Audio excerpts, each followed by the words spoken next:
Welcome in, everyone. You're listening to Bull Central. I'm joined with me today by a very special guest who's been taking the time out of his day to come onto the channel. You know him for all his great work with his play-by-play commentary across all sports, baseball, football, both at the collegiate and professional levels, tennis, softball, wrestling. I mean, there really isn't anything he can't do. Of course, you know him also as the voice of our beloved Bulls, as the TV play-by-play announcer for the Chicago Sports Network. It's my pleasure to welcome back to the show the one and only Adam Amin. It's great to see you again, my man. Thanks for making the time. Anytime, buddy. Good to see you, Jamal. Now, of course, I'm sure most of you are already, but give Adam a follow, Adam Amin on Twitter. Of course, tune into the Bulls. The games that he and Stacy do, they're really two of the best in broadcasting. And I say that as unbiased as I possibly can. But really, Adam, you guys do make watching Bulls games that much more exciting, even when sometimes the team itself isn't really performing the best. But anyway, we'll obviously talk about the Bulls, their offseason thus far, what to expect for the rest of the offseason as we head into training camp, which is just a couple months out. But actually, where I wanted to start, Adam, if I'm not getting too ahead of myself here, but going into this season, as Bulls fans, there's always this level of uncertainty about what to expect from this team. Are they going to be bad and seek a top draft pick in 2026? Will they somehow exceed expectations in a pretty open Eastern Conference right now and make the playoffs? I'm not going to ask what you predict this team will do this season, but rather, what are you most excited about looking forward to in calling this team for the 25-26 season? I think the first thing that's been top of mind has typically been Modest. I think the Yep. growth of Modest Buzelis in year number two, or is he going to take a step back? He made such great progress from February on when he basically took over Patrick Williams's starting spot, and it felt like the growth was very fast. It was exponentially quick. Um, I don't know if it's a chicken or egg situation. Like, was Modest held back by Billy Donovan where he could have had a bigger season, or did Modest only succeed because he had the opportunity to sit and watch and Sure. not play minutes and maybe lit a fire under him? Like, I don't know which came first, but I think whatever the method was, the methodology worked because he seemingly had this very fast process of just quickly improving. He got better in March than he did in February, and he was really good in February. He's one of the top like three or four rookie scorers that month, Yeah. and then had this great month of March where he hits all these career highs and he shows out against the Lakers in Los Angeles. And there was so much good stuff at the end of the season. Obviously, a lot of work to do defensively.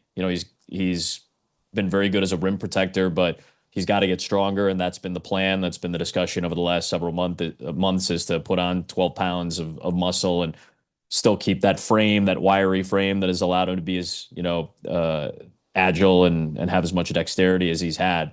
So seeing all those elements of Modest's growth physically and then mentally, like, just is he going to be sharper on the defensive end? That's typically a thing that young players struggle with, is rotations and processing information at a very quick rate and then being able to apply the proper action to it. He's he had some slow moments in that regard of development, but that's because he was 19 years old. That's Right. going to happen to every rookie. So just seeing where the jump can take place. The other elements to me are kind of, you kind of know what you have for the most part outside of, a Noah Sengay or something like that. But Right. I think you kind of know what you have going into next season. Um, Modest is the wild card to me, because is he going to make a jump? Is he going to struggle in year two? Ayo Dosunmu had some struggles in year number two, Right. and then then worked really hard to bounce back in year number three. Is Modest able to keep this kind of upward trajectory going? Is the question I have. Do you think, a lot of people like to reference March, April, sometimes February basketball, right? You got to take it a little bit with a grain of salt. I don't necessarily agree with that, right? And I haven't really heard many people say that about Modest necessarily, as far as like, Hmm. oh, is this going to be, is he going to be able to replicate this once we go back into this upcoming season? But a lot of people have been saying that about, Josh Giddey, Coby White, really the Bulls in general, right? Because they had a really good March and April, but everyone was saying, Sure. well, they were playing teams that were undermanned. What's sort of your perspective on that as it relates to Modest Bucelis anyway? I think that, I mean, I understand the thought process behind that as a qualifier. Right. But every team is dealing with a certain level of injury at that point and with a certain level of exhaustion, or just wear and tear.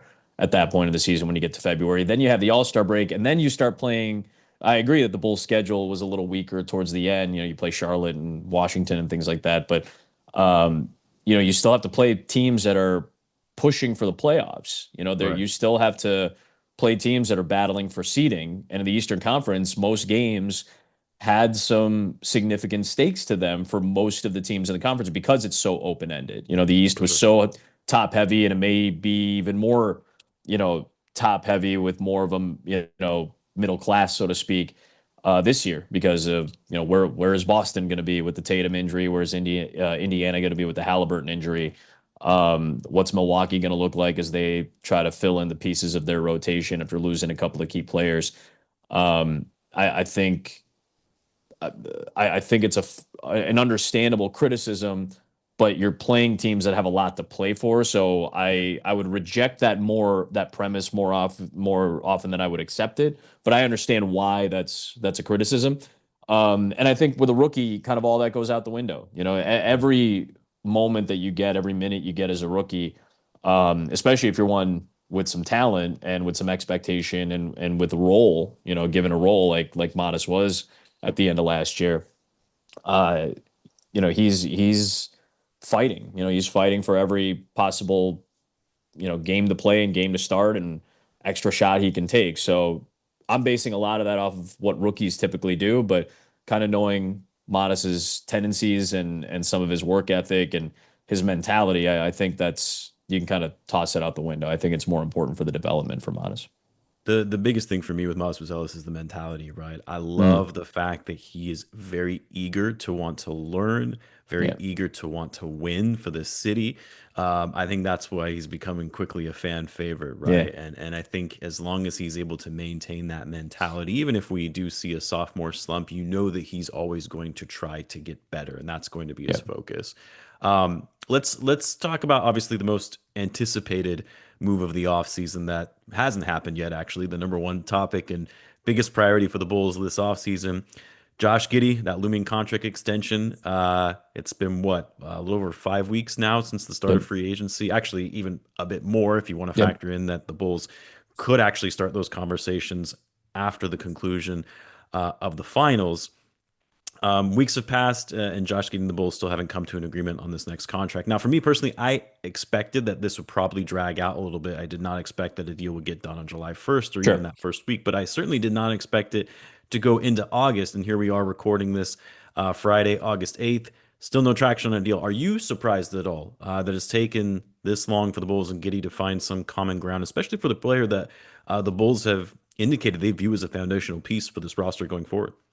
Yeah, I think I'm a little surprised it's taken this long. And again, I'm not in negotiations. I don't Sure. understand what an individual agent or an individual player has as a priority going into these conversations. I understand from a very, very small scale what those conversations are like, just having them in my own personal life or my professional life. But like, this is a lot of money we're talking about, obviously, for Sure. Josh Giddey and the market. The discussion was always going to be what will the market bear for Josh Giddey, especially with the Jalen Suggs contract and 30 a year kind of being this magic number, so to speak. Um, Most of this is rumor stuff, because there's not a whole lot. And again, I do in these are the situations where you're kind of happy that Bulls brass is as close to the vest as they are with some of Sure. their philosophies and dealings because that probably helps in situations like this where not a lot of information is coming out, not a lot is being leaked. It's more rumors than anything else. I'm seeing, rumors about Jonathan Kuminga and Josh Giddey being involved in a sign and trade type deal. Right. Um, a lot of that is just part of the rumor mill. I think the surprise comes, um, or I don't think the surprise comes because of like dollar amounts. Again, I think we all kind of knew what the benchmark was going to be for Josh Giddey or what he thought or what he was gunning for. Yeah. Um, I think the market is maybe not drying up or anything like that. I don't think that's fair. There's a long way to go before the season starts, and I think taking time in these negotiations is fine. To me, I feel like does this indicate that 30 is a number that maybe most teams aren't willing to go to for a player like Giddey? With where the salary cap is, with where the second apron is, teams are more cautious now than Yeah. ever. I was having a couple conversations with some other broadcasters about this, and just from their organizational perspectives or their uh, discussions with salary cap experts and front office members who are in charge of those types of things, this hamstrings a lot of teams, Yeah. and especially teams that have big money players on the books that aren't significantly young. The Bulls certainly took a turn towards youth last year, but they were still veteran laden and with a lot of older money contracts. And obviously over the last couple of years that started to dissipate with DeRozan and Levine, and they're trying to move Nikola Vucevic potentially. So I think with all that in mind, um, maybe that's where the hiccup is from outside of the Bulls organization. Maybe other teams aren't willing to hit that number. Now, where does that put the Bulls, and what does the market bear at that point? Do you think, kind of going back to what you were saying about some of the rumors and things like that? I mean, do you think that stuff like that gives Josh Giddey maybe a little bit of leverage? I would even go as far as to say maybe some of the other contract extensions that were recently announced by De'Aaron Fox getting a max Mm, contract. Not to say that Josh Giddey's on, the same sure. level as De'Aaron Fox, but just using those as benchmarks, as points of reference to say, hey, we feel that we maybe are worth more than 20 million per year, which is what has been reported as far as what the Bulls are willing to do. Do you think that plays a level of influence in it at all?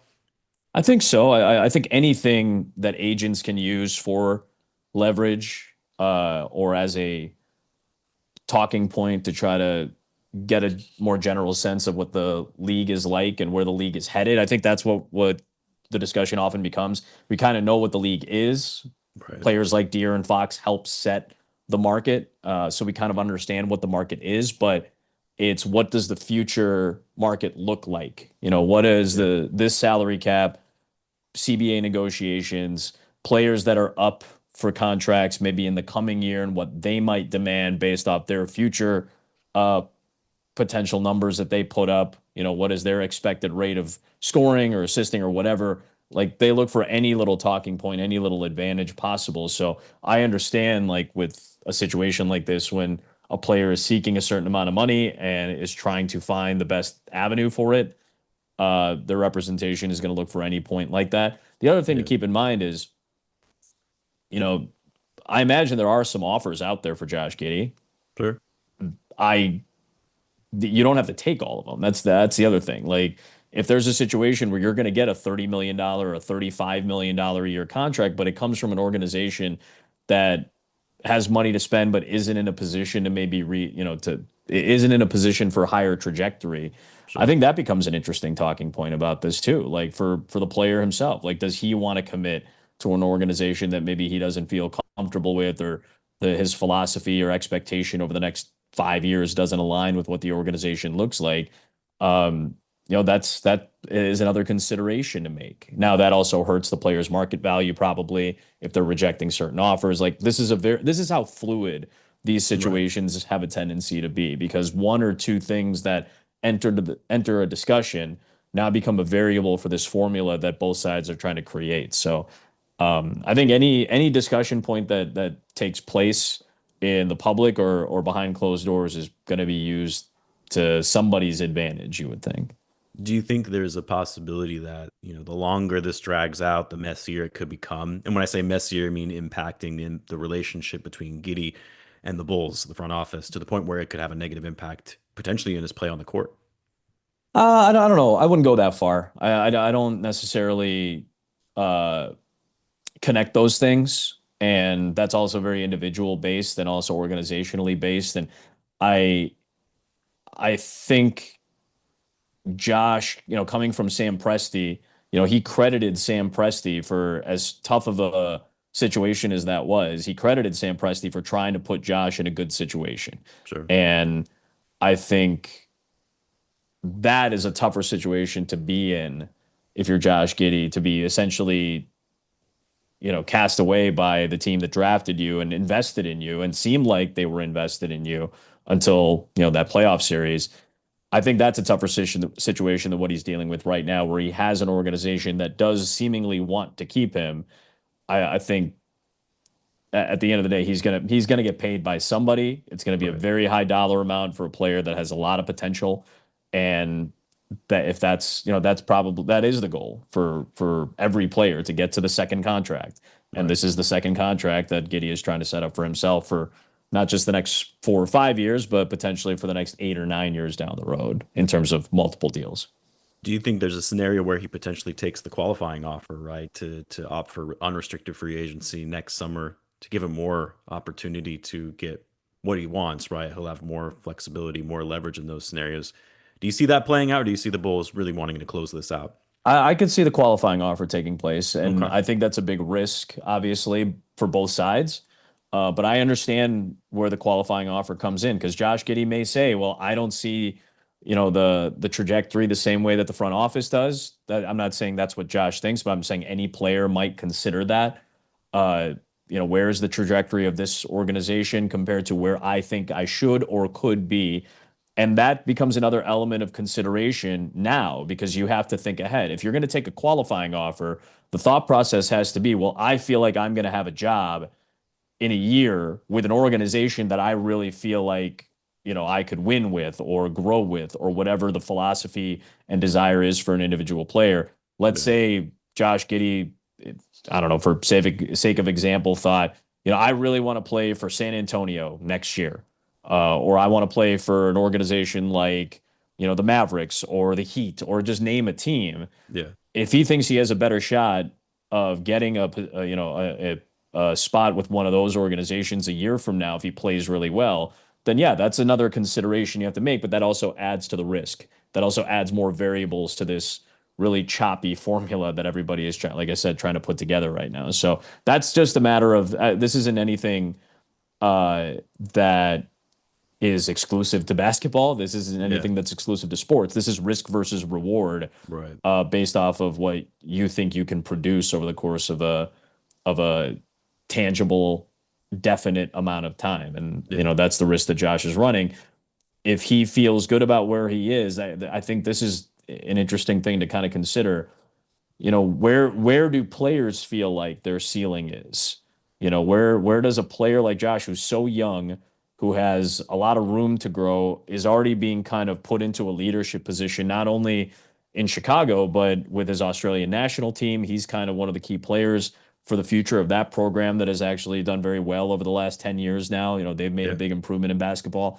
So, I think if Giddey feels that all that responsibility and that's on his shoulders for a lot of other things, if he feels good about his own trajectory, then maybe he does feel more comfortable taking a qualifying offer, making essentially a 1 year bet on himself. I see this a lot in the NFL, guys taking, the 1 year deal. This happens in baseball a lot. Right. I just see it. Guys say, I'm going to bet on myself. I think I have more to make. And it may not be just a 5 year plan for some players. It may not be, it might be a 10 year plan. It may be a 15-year plan. And for some players, it's, I'm just trying to get through the next 2 or 3 years. I think Josh is Yeah. in a position where his play, his youth, along with already a glut of experience for somebody at 22, 23 years old, if he feels uh, that growth will lead to the next step in what is, I imagine, like a 10-year plan for him, both financially and professionally as a basketball player, then yeah, I wonder if that qualifying offer is a little more appealing. I'm curious, and I promise we'll switch topics after this. What do you think Josh Giddey's trajectory is, like his ceiling? I'm sure he probably views it a specific way, but there are a lot of Bulls fans, right, that are a bit wary as far as what Josh Giddey can really be as a Sure. player and a foundational piece for this team. Just out of curiosity, you're watching the team up close and personal every game. What do you view coming out of Josh Giddey, especially towards the end of the season? I mean, the two improvements are defensively and from the 3 point line. Yeah, I think Giddey, when I remember talking to Matt Pinto, who's the radio voice of the Thunder, and obviously they just won the NBA title. yeah, I remember talking to him at the beginning of the year when the trade, had already been announced and we were preparing for our seasons. And I asked him, well, where's the improvement defensively? And he said he's 6'8". He's at a point where he's got the body type that could very easily uh or at the very least has a lot of the elements to try to transition into being a better defender. yeah, Just length equals disruption, on the defensive end. He's got the length. He didn't move as well laterally as I think he could, Yeah. kind of looking at his body type and using that length, trying to learn how to use it. It's a wiry 6'7", 6'8" frame that's added a lot of strength over the last couple of years. So, it's a pivot a little bit to try to figure out how to be a little bit more flexible and how to, be able to use your body in a better way defensively. Every player can shoot better. I look at players like Patrick Williams and Coby White, who, have shown varying levels of improvement in their Bulls careers so far.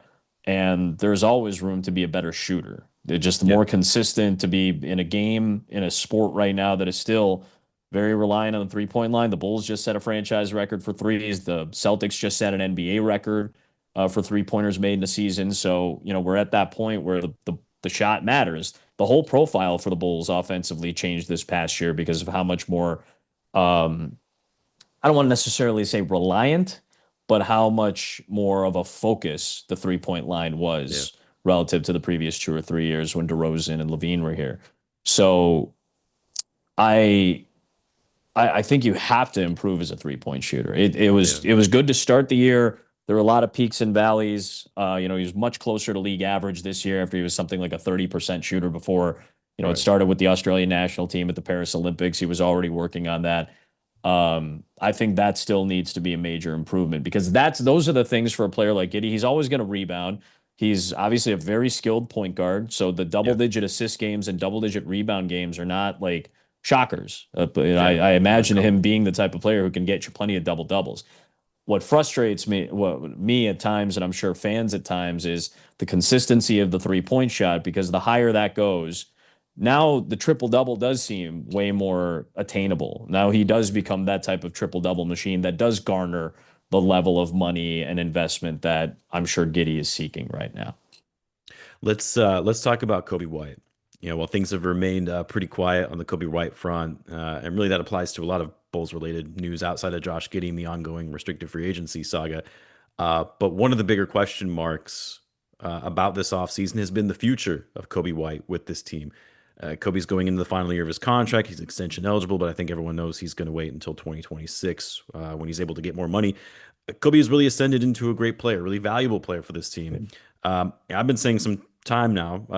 The biggest question for the Bulls, really, they need to be asking themselves is: are Kobe and Josh Giddey the backcourt of the future for this team? Because they're going to have to pay them as such and commit long-term money to them. If not, does it make sense to trade Kobe while his value is high, especially on a very reasonable salary? I'm curious to hear what your thoughts are on this dilemma and what path you think the Bulls will ultimately take. I think the question becomes, do you think Coby White has hit his ceiling? And I Right. think that's an interesting thing. Now, when I say hitting your ceiling, that doesn't mean it's bad. I think I understand that Kobe's in his mid 20s, but like saying somebody has hit their ceiling doesn't necessarily mean that's a bad thing. I think it's more about consistency. We saw Kobe have just a ridiculous stretch, this year where he gets a Player of the Month award, and like that's a huge accomplishment for any young Yeah. player to understand that I think a lot of young players, if they can have a 5-game hot streak, you feel really good about it. To have like a 15-game run or a 13-game run or a almost 20-game run where you feel really good about your offense and you feel like your production can compete with any team or any other player on a given night, like that's a big step to take. So that's a big jump. And I think the question is, do you think that's the height of what Coby White can do? Can he be a 20 to 25 point a game scorer that shoots 38% or 39%, which is not a bad percentage? League average is something like 37, 37 and a half, Yeah. or maybe 36 and a half. I'd have to go back and make sure, but it's around 36 to 37% is around league Hmm. average for 3-point shooting. If you're a 38, 39, that's not bad at all. Some of the best guys are in the mid 40s. Right. Those are still relatively rare because of the volume of shooting. But I think if what you saw in like February, March, if that's the ceiling for Coby White, what is the value of that going forward? And do you value paying Coby White more than you do trying to develop another player to get to where Coby White is 5 years into his career. Yeah. Like that's if you think you can develop a player in 2 years, great. Is there anybody at the collegiate level that you can bank on right now? There never is. Yeah. Outside of everybody talking about Cooper Flagg, who you only feel good about because he's done it, with select groups and things like that against NBA players. He's the only one that's kind of really been tested by that Right. level of competition more consistently than the other young players. There aren't a lot of players like that, even in that are going into their freshman year of college now. Right. So I feel that there's value in having a player that's kind of established who he is.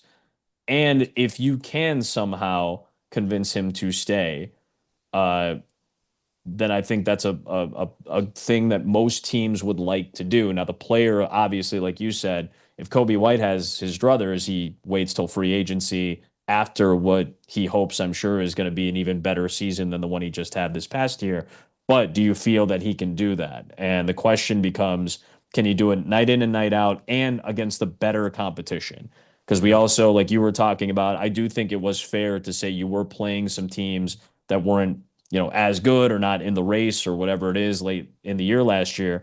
But, Coby did it against good teams. He did it against the bad teams. Can you do it against the great teams consistently? Yeah.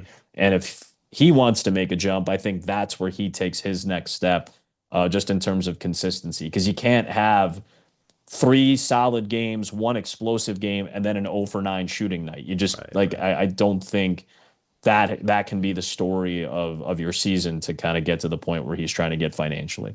Yeah, and that's always been my biggest thing with Kobe White, right? Is the inconsistency in his play, and that's really kind of been the case throughout his career, right? Obviously, it's been more consistent recently, and playing at a higher level, Yeah. but that is the biggest thing, and I think that's really going to be the most challenging thing for the Bulls going into the season is determining what is the future of Kobe White. Yeah. Has he hit his ceiling? And if he has hit his ceiling, do you look to move him now? Because I also look back at Zach LaVine before they gave him that max contract, right? Yeah. He was sort of at his peak value.